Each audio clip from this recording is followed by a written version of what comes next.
Good afternoon, everyone. Welcome to NIRSA's session as part of the Student Affairs Commitment to Racial Justice Day of Action. We're pleased to be joining you through Facebook Live today. In this session, we're going to focus on what we can do in the profession of collegiate recreation to address racial disparities in recreation, encourage inclusion, and a true sense of belonging in our programs. We are going to focus on the profession today, so if you're interested in hearing more about steps NIRSA is taking as an association to address racial disparities and create a community where all have the opportunity to thrive, please join NIRSA President David Davenport and myself on Instagram Live this Friday at 9 a.m. Pacific or noon Eastern.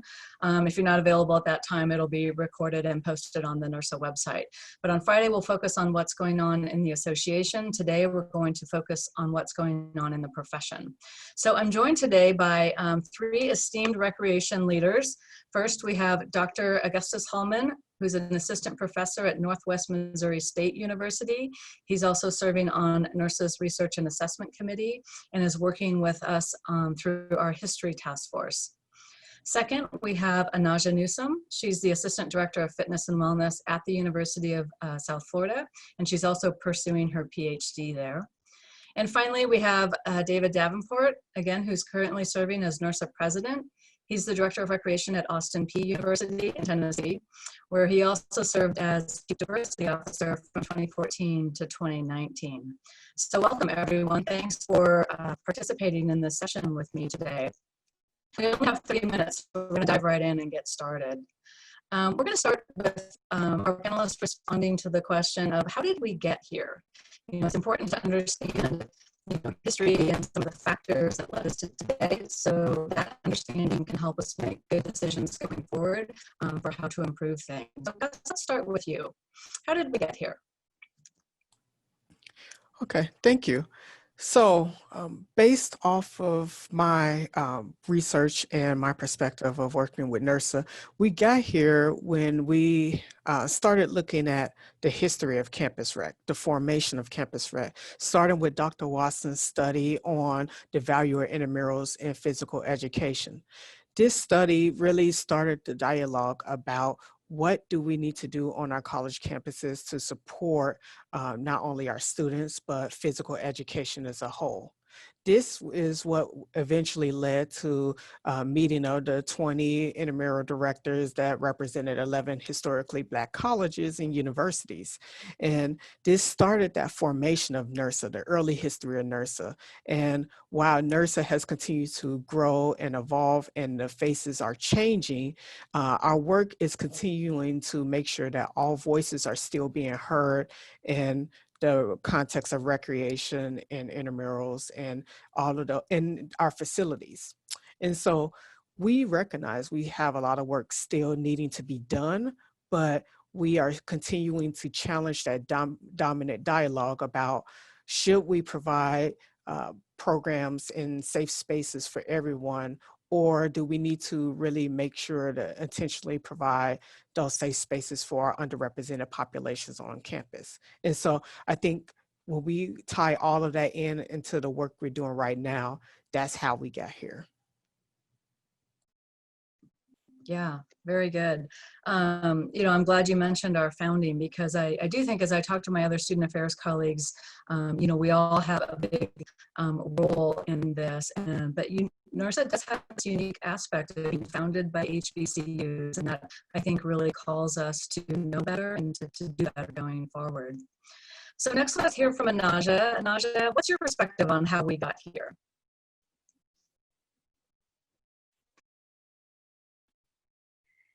Thank you so much for having me. I think we got here because we do a really great job of recognizing the impact that we have on the college student experience and the health and well-being of our students and how that contributes to their success.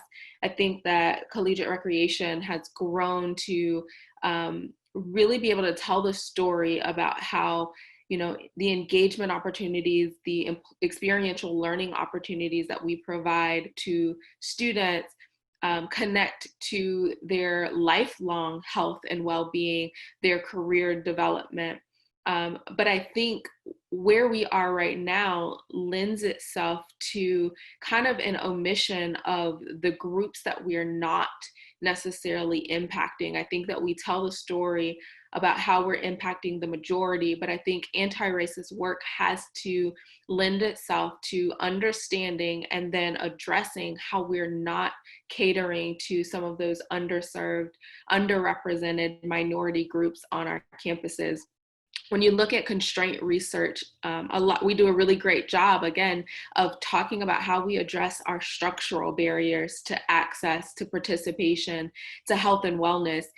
But there are other levels of constraints on a hierarchy, and I think that we have to acknowledge that there are interpersonal and intrapersonal constraints.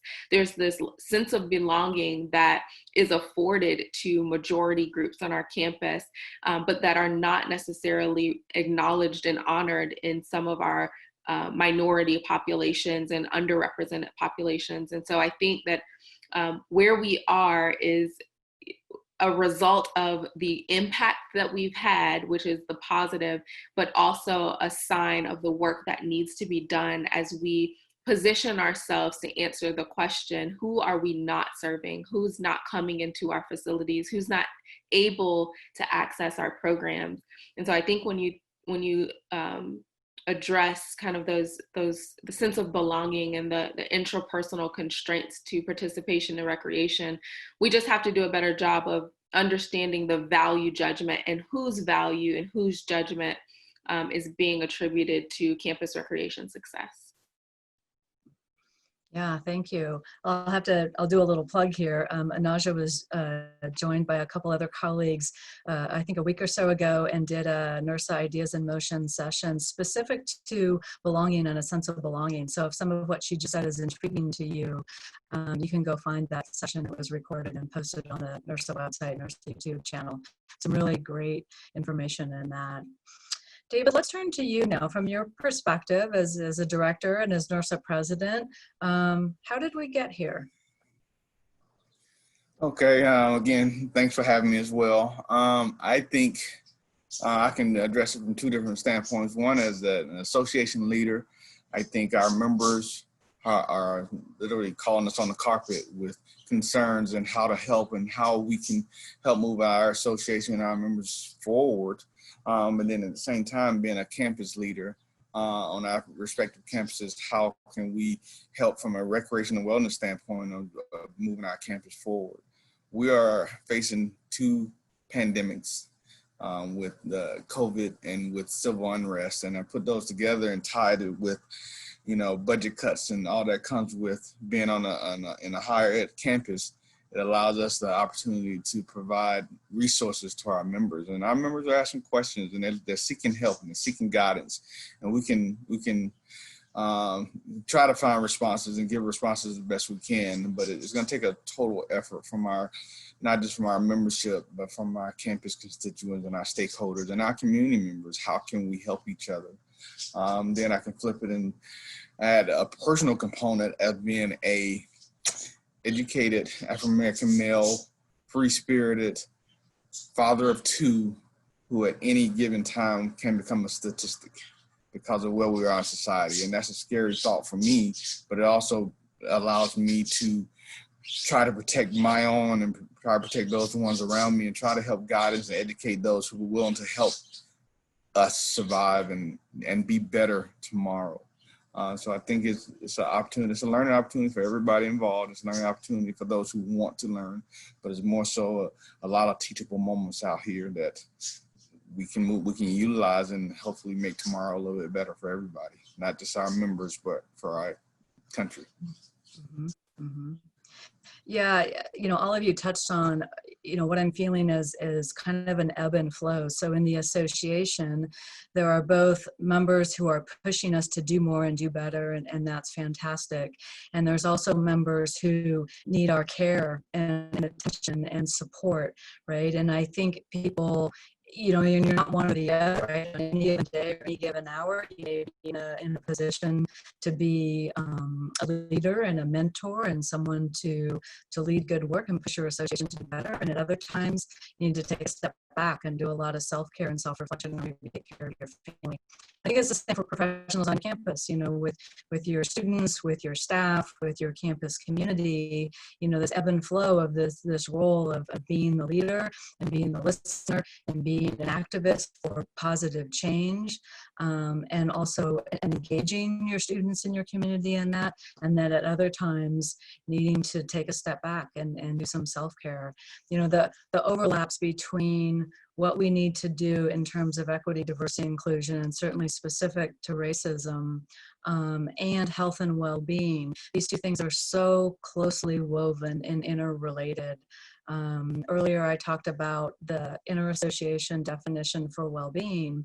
And when you read that definition for the community well-being aspect, you could pull out community well-being and insert an anti-racist society. And those are all the types of inclusive behaviors and structures and a sense of belonging that we're trying to achieve.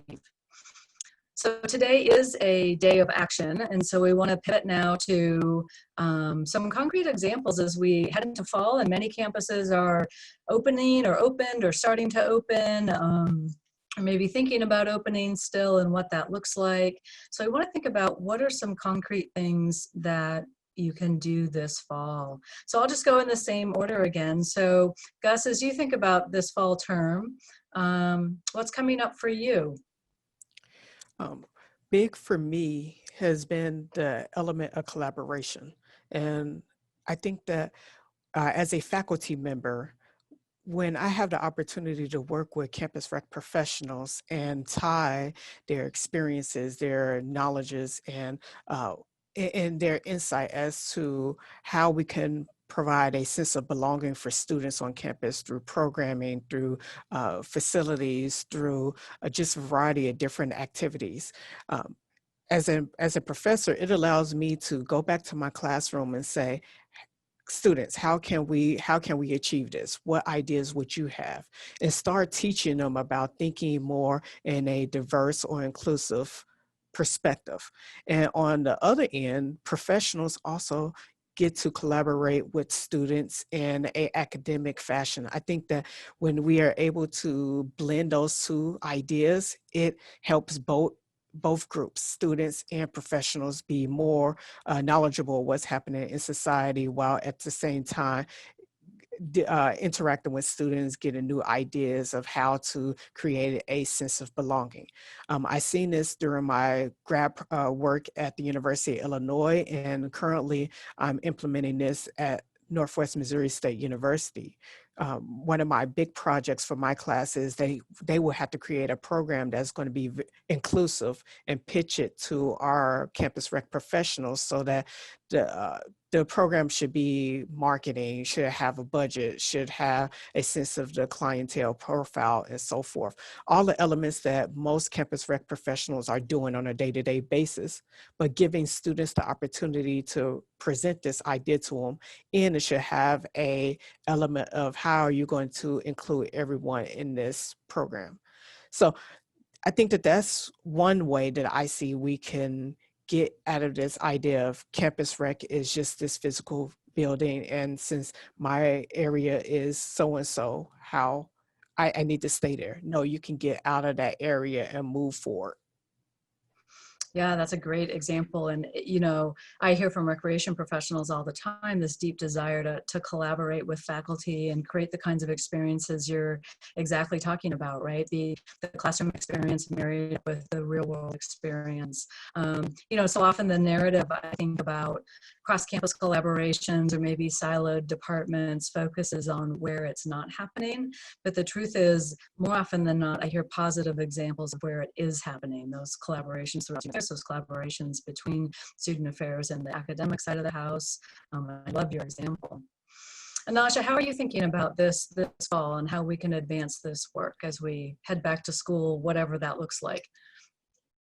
Yeah, that's a good question. And I think that I could go on about a couple of different approaches, but I think one that it can be attributed regardless of where you sit in your organization, is it can no longer be an option. I think so often we treat diversity, equity, and inclusion work and anti-racism work as an add-on, something that we'll get to later. It can no longer be just important.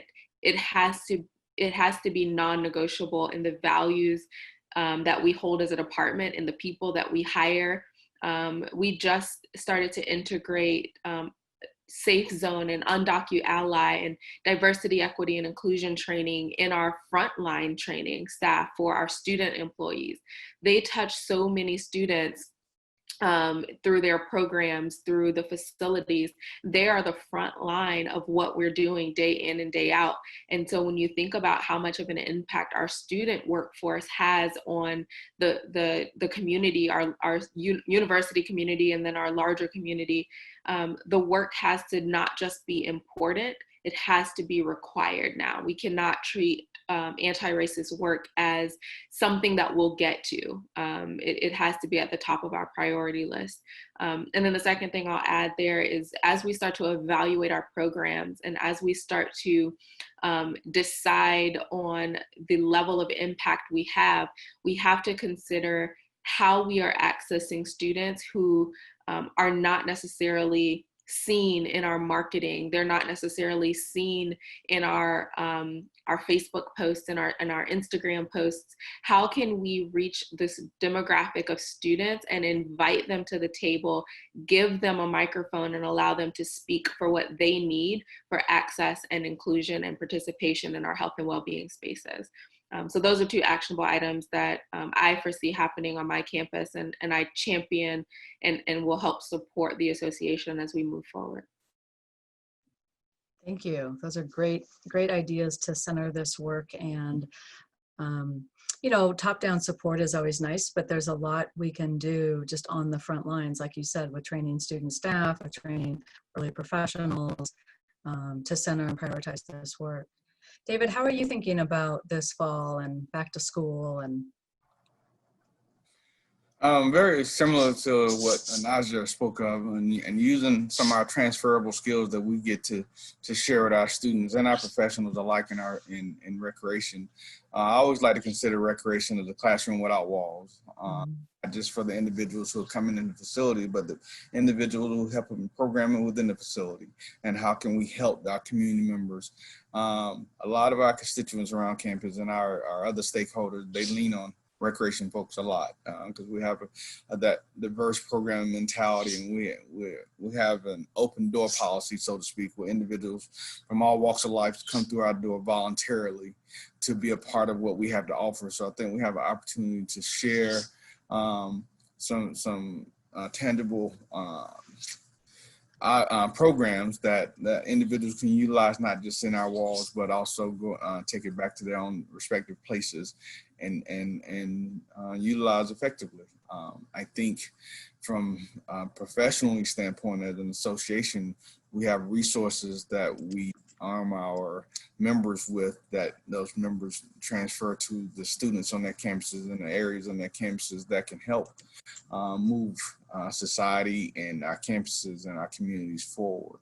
I think we are, as professionals, we're challenged because not only do we have student leaders or students within our programs that are employed with us, but we also have student users who come through the doors, and it's a tangled web sometimes to mitigate those two together, but it's also one of those opportunities that you can see it from both spectrums, and you can get some insight from both levels to understand what's missing and what we need and what we may, what directions we may need to go in.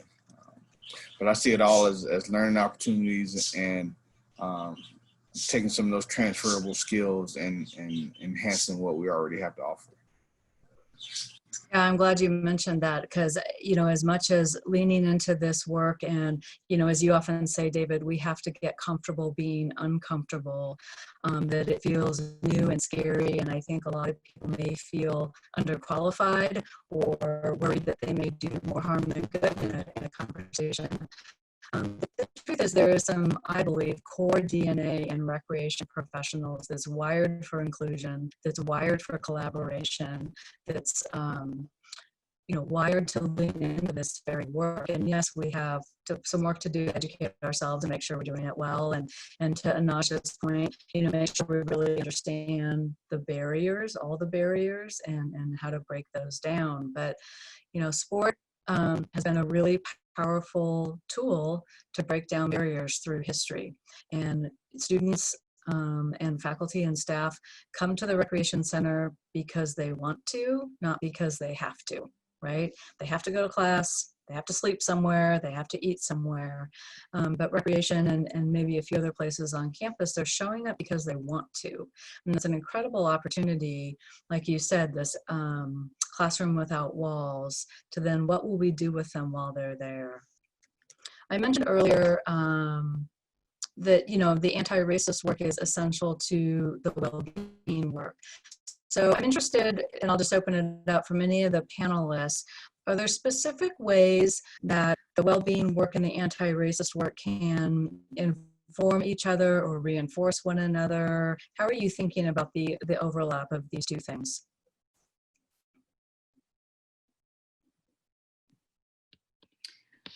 So I'll kind of jump in here. I look at this health and well-being work that we have been doing as an association. And again, I look at it from a program evaluation standpoint. That's kind of where I spend a lot of my time. I look at it from a standpoint of kind of changing our mindset from a satisfaction evaluation to a quality of life for our groups on campus, and not just our majority groups, but really looking at the sense of belonging and how that impacts quality of life, how that impacts the mental health of our students on campus. And I think that it really ties in if we can shift our focus from, the people that are coming are satisfied, right? Similar to what you just said, they're coming because they want to.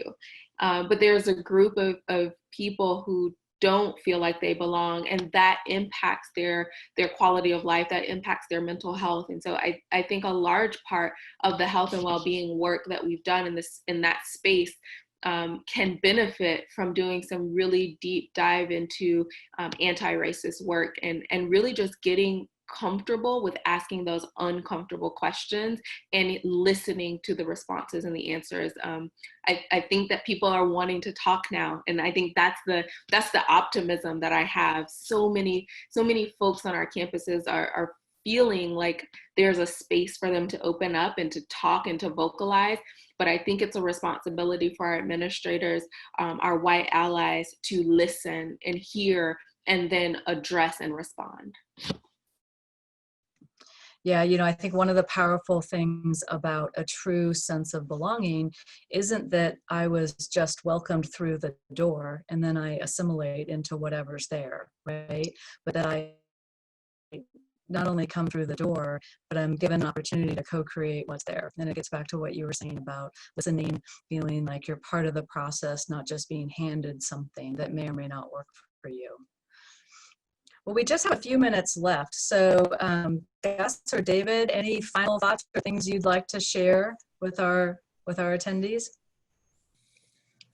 I just want to tie up what Anaja was talking about as far as more people wanting to be comfortable being uncomfortable. And I think we'll continue that message, and we'll continue inviting our allies as well as other campus constituents who are willing to be that voice and understand, but more so ask the correct questions so we can respond, so you can get the responses that's important for everybody to understand instead of making that assumption. I think more people that are making themselves uncomfortable and asking those questions is helping everybody as a whole, but it also is tearing down those stereotypical walls and getting everybody to understand that we can be okay if you want to be okay, but you have to be willing We have to stop the water cooler conversations. We got to stop the backroom conversations. We have to have the conversations out front, and be willing to be open with, you know, saying something wrong in order to get it right. Mm-hmm. Mm-hmm. And just to follow up with David's comment, and everyone's comment was right on, and that's what I was going to say earlier. But if I can contribute anything to this dialogue, is not being afraid to fail.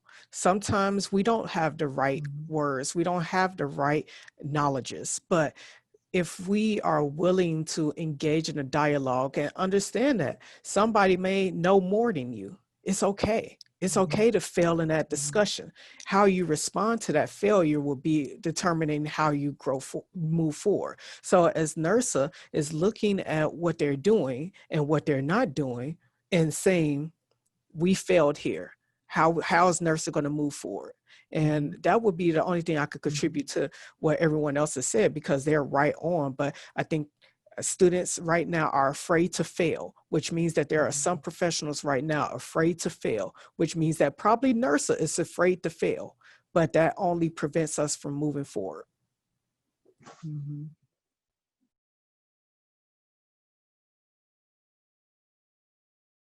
There we go. Thank you for saying that, Gus, because I do think there's some unique opportunities right now, right? You know, with the spotlight on racism to know better and do better, even with COVID, to really take a step back and rethink what we're doing and who we're listening to and how we're listening and how we're making decisions. And because, you know, as stressful as it is in the world being so topsy-turvy and no one really knows what's coming, you know, tomorrow or next week, in a lot of regard, it's also an opportunity, because I feel like there's more kindness and grace around risk-taking. There's more kindness and forgiveness and grace around trying something new and failing, like you're saying, because we all know the world's crazy right now. I think, you know, I believe that most people have good intent and they're trying to do the right thing, even if they don't get it right 100% of the time. So there's this little bit of a silver lining that I think we really need to lean into right now.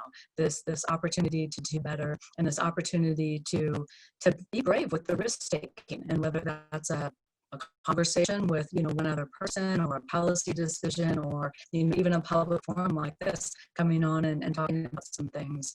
Hopefully what we've said today has been helpful and useful to a lot of folks. And, you know, I'm also open to the feedback that maybe one of us, including myself, missed, right? Misspoke, or someone has a different opinion than us.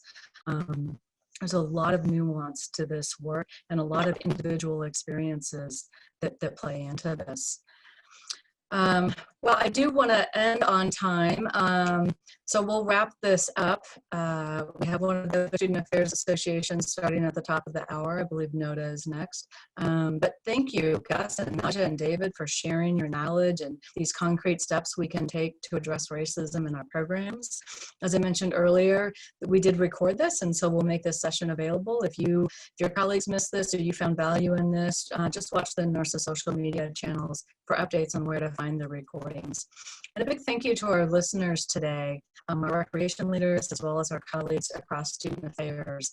And thank you to my peers, the executive directors and chief staff officers from these 11 higher ed associations who got together to plan this important day. You know, one of the things we always try and do by modeling our collaborations at the association level is to encourage those same collaborations to happen on campus. So hopefully we were successful on that day. So thank you very much, everyone, and enjoy the other sessions today. And if you can, join the wrap-up session hosted by NASPA and ACPA at 5 p.m. Eastern. And have a great rest of the week.